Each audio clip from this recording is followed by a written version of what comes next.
आज की वीडियो में हम एक ऐसे ऋषि के बारे में बात करने वाले हैं जिन्होंने करीब 1000 वर्षों तक एक अप्सरा के साथ भोग विलास किया। तो आइए जानते हैं ऋषि कंडू के 907 साल संभोग करने के रहस्य के बारे में। कथा के अनुसार पौराणिक काल में महान ऋषि कंडू हुआ करते थे, जिनका आश्रम गोमती नदी के तट पर था। एक बार की बात है, ऋषि कंडू ने घोर तपस्या करना शुरू किया।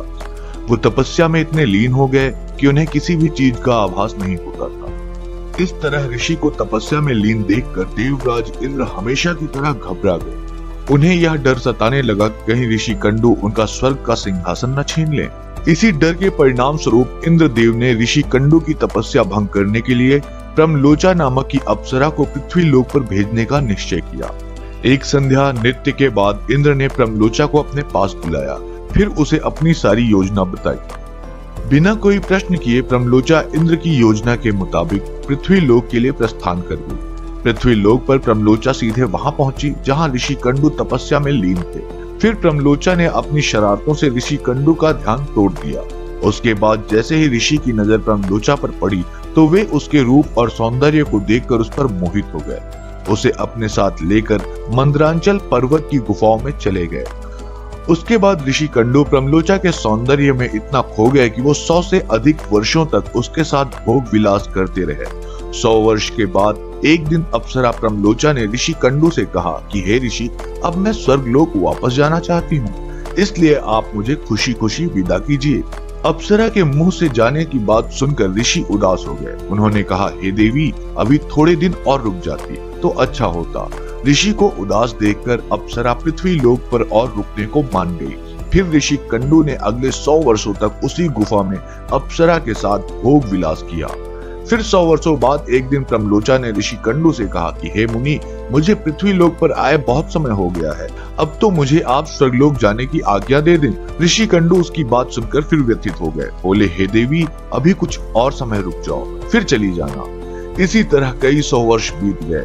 जब भी अप्सरा प्रमलोचा स्वर्ग जाने की बात ऋषि कंडू से कहती तो वे किसी तरह उसे मना लेते। वो अप्सरा ऋषि के श्राप से भी डरती थी कि कहीं क्रोध में आकर ऋषि कंडू से श्राप न दे दें। उधर महर्षि के काम वासना में लिप्त होने से अप्सरा के प्रति उनका प्रेम नित्य ही बढ़ता जा रहा था।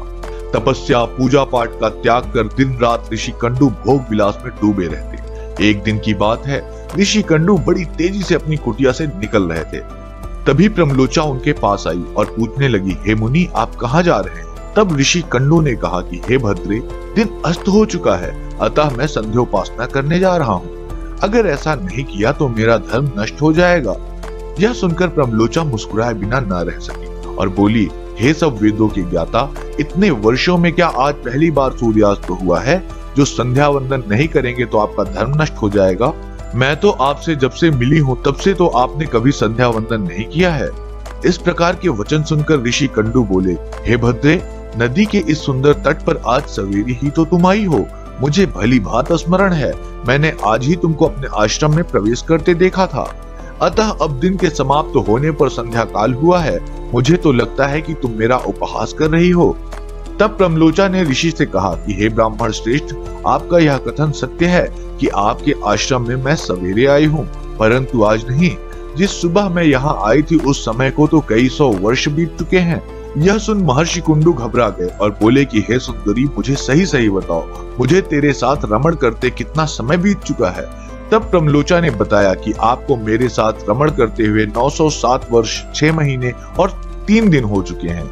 यह सुनकर ऋषि कंडू हैरान हो गए और बोले, हे प्रिय, क्या तुम यह सत्य कह रही हो या फिर मेरे साथ कोई मजाक कर रही हो? मुझे तो ऐसा प्रतीत होता है कि मैं तुम्हारे साथ एक दिन ही रहा हूँ। तब प्रमलोचा बोली, हे ब्राह्मण, मैं आपसे झूठ कैसे बोल सकती हूँ, वो भी उस समय जब आप अपने धर्म मार्ग का अनुसरण करने के लिए तत्पर होकर मुझसे पूछ रहे हैं। मैं यहाँ किसी के कहने से आई थी। ऋषि, आप क्रोधित ना हो, मैं आपको सारी घटना का सत्य बताती हूँ। परंतु हे ऋषि, मेरा इसमें कोई दोष नहीं है, इसलिए मुझे क्षमा कर दीजिएगा। तब ऋषि कंडू ने कहा कि जल्दी बताओ, तुम्हें यहाँ किसने भेजा था? तब प्रमलोचा ने कहा कि आपकी तपस्या से देवराज इंद्र को डर लगने लगा था और उन्होंने ही आपकी तपस्या भंग करने के लिए मुझे यहाँ भेजा था। प्रमलोचा के मुख से ऐसे वाक्य सुनकर ऋषि कंडू व्याकुल हो गए और बोले कि धिक्कार है मुझ पर, मेरा धर्म नष्ट हो गया। एक स्त्री ने मेरी बुद्धि को भ्रष्ट कर दिया। इस स्त्री के संग से मेरा समस्त जीवन का तप नष्ट हो गया। इसलिए हे पापिन स्त्री, अब तू जहां चाहे जा सकती है, क्योंकि तुझे इंद्र ने जिस कार्य के लिए भेजा था वह कार्य संपन्न हो गया है। तूने मेरा तप नष्ट कर दिया है।